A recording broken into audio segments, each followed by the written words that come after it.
Well, this week we are going to look at John. We're going to be in the Gospel of John, looking at John chapter 8, verse 12. Okay, John chapter 8, verse 12, which says, "When Jesus spoke again to the people, he said, 'I am the light of the world.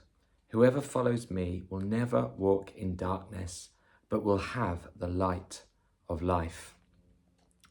And many scholars agree that these words would have been said around the time of the Feast of Tabernacles, which was kind of remembering Israel's wandering in the desert and God leading them in the desert.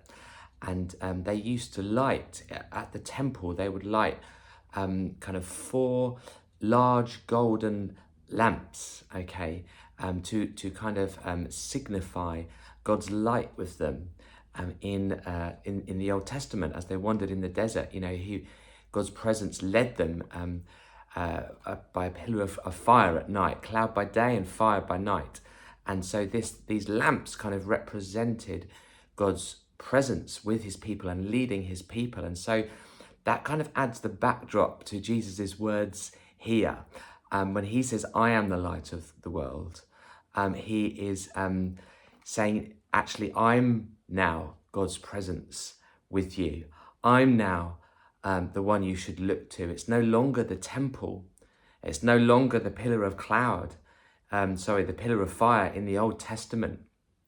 But it's me. I'm the light. I'm the light of the world. You need to look to me. You need to follow me. And so that kind of adds extra kind of weight to Jesus's words there. And it kind of makes sense, doesn't it, that he goes on to say then, "Whoever follows me will never walk in darkness." You know, without the pillar of fire, in the Old Testament, they would have been alone in the dark, okay?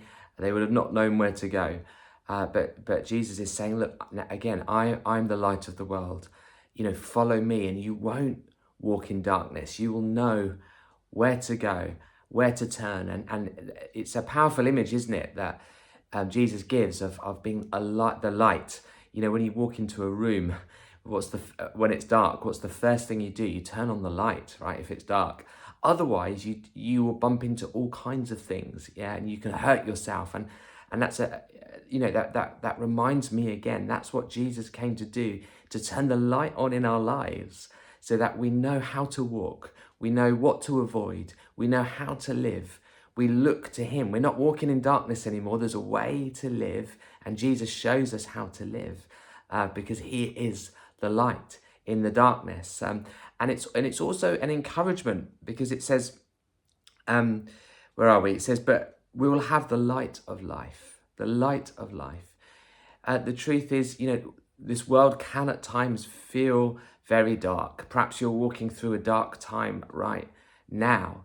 And it's just an encouragement again to look to Jesus as the light in that darkness.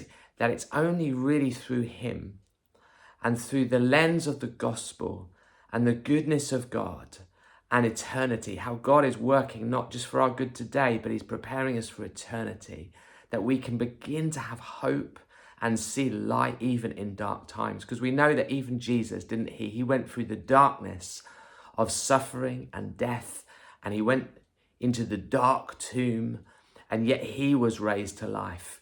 And our hope is that we will be raised with him, that this life is not the end, and that ultimately light will triumph over darkness. And so I want to encourage you, you have that light of life in you. So keep looking to Jesus, meditate on these words, bring to mind these words this week, and follow him. Let his light illuminate how you live this week, and let his light bring you hope in the darkness this week. And we'll see you soon.